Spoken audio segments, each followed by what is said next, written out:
Ladies and gentlemen, President Trump has just put an end to the single biggest scam in American taxpayer history, U.S. aid. You see, U.S. aid stands for United States Agency for International Development and has been around since 1961. That said, it seems as if U.S. aid was less about helping foreign countries and more about meddling in other countries' business, at a $50 billion yearly expense to the American taxpayer. And so today, what I want to do is really break down all of the details of this entire USAID scam and then talk about why President Trump decided to get rid of it. So to kick things off, take a look at this great breakdown of USAID from the Joe Rogan podcast. Now, USAID is, a very notorious. It's sort of a switch player. There's no aid in USAID, by the way. That's your brain is being tricked when you see the phrase USAID. It's not an aid organization. The aid in USAID stands for U.S. Agency for International Development. It is developing internationally around the world all of the institutions that the State Department needs to use. So when they are capacity building activist groups in a foreign country, that's because the State Department wants those activists there. Now, USAID, for the first time in its history, it was created in the early 1960s by JFK, 1961.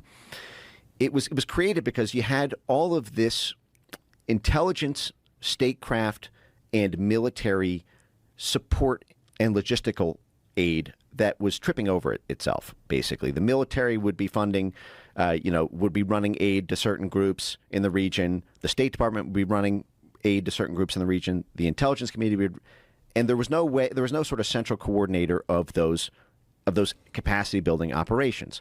So USAID, by the way, is a $50 billion budget. The entirety of the intelligence community is only $72 billion.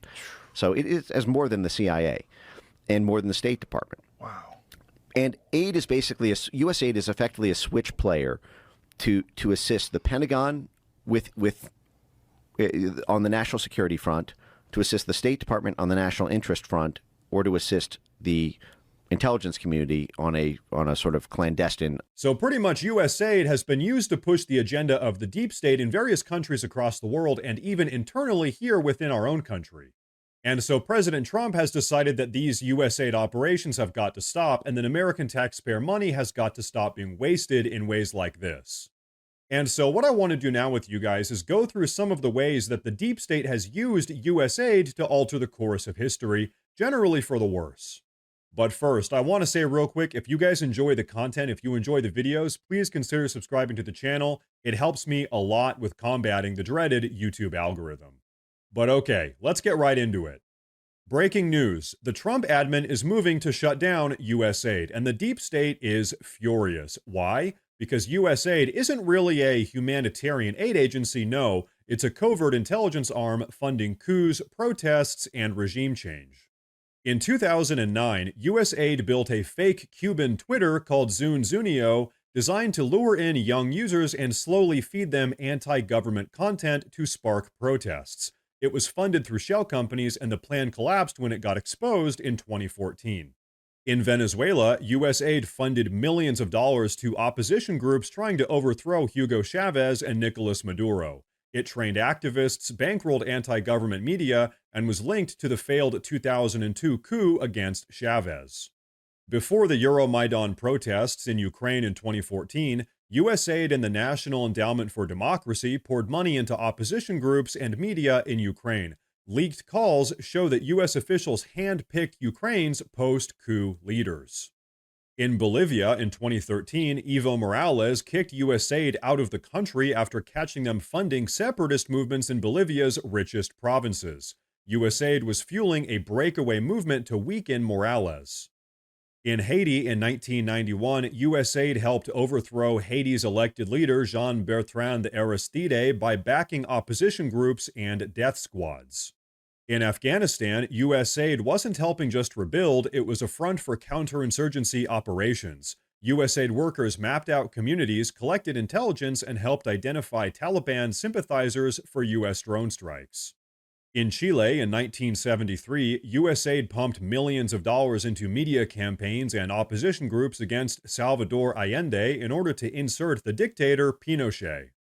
As clearly illustrated, USAID pretends to be about democracy and helping the world, But in reality, USAID is a covert tool of the US deep state aiming to change regimes, meddle in elections, and destabilize regions, all while being guised as humanitarian aid.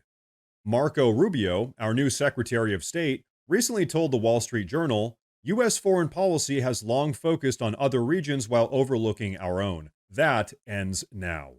Okay, now I know that's kind of a lot to unpackage, but that's kind of the point. USAID has a very long history of doing some pretty crazy and shady stuff around the world, even in our own country, and it's all being paid for by the US taxpayers. But okay, check this out. Remember that little thing called COVID that happened just a couple years ago? What do you want to bet that USAID was involved in that as well? Well, it was. Take a look at this. As Elon Musk posted just earlier today, did you know that USAID, using your tax dollars, funded bioweapon research, including COVID 19, that killed millions of people? And guess what? It did. In fact, for some more information on this, why don't we take a look at what RFK Jr. had to say? Why hasn't the Biden administration punished China? Punish China for what? For the lab for the leak, Wuhan lab. for withholding PPE during the pandemic? I think one of the reasons we haven't investigated the Wuhan lab is because the U.S. government, not just through NIH, but through the CIA and through USAID, was actually funding the studies in the Wuhan lab. And we did a very, very big technology transfer of bioweapons technology to the Wuhan lab. You hear that? USAID was funding bioweapons research in the Wuhan lab that COVID came from. Go figure. And so, after going through the absolutely insane history of USAID, it's no wonder that Trump has decided to get rid of it. Not only has it caused some pretty serious damage across the globe and also within our own country, that's just inarguable, but also it's costing American taxpayers $50 billion per year. That is a lot of money. But hey, I think that's all I've got for you guys today. Personally, I think cutting USAID is a great thing, and it's something that was long overdue. In fact, as Marco Rubio said, it's about time that we start focusing domestically on improving the lives of Americans, as opposed to worrying about fomenting regime change in some country halfway across the world that no one's ever heard of. Generally speaking, I think Americans are just tired of the non-stop foreign intervention being the world's police when we have some very serious issues to take care of in our own country right now. And so, as we all like to say, right now, it's time to put America first. But hey, this is a big one, so I want to know what you guys have to say about all of this, so please go down below and drop a comment in the comments section. Please like the video if you liked it. Please consider subscribing. It really does help a lot. Thank you all very much for watching, and of course, as always, stay safe.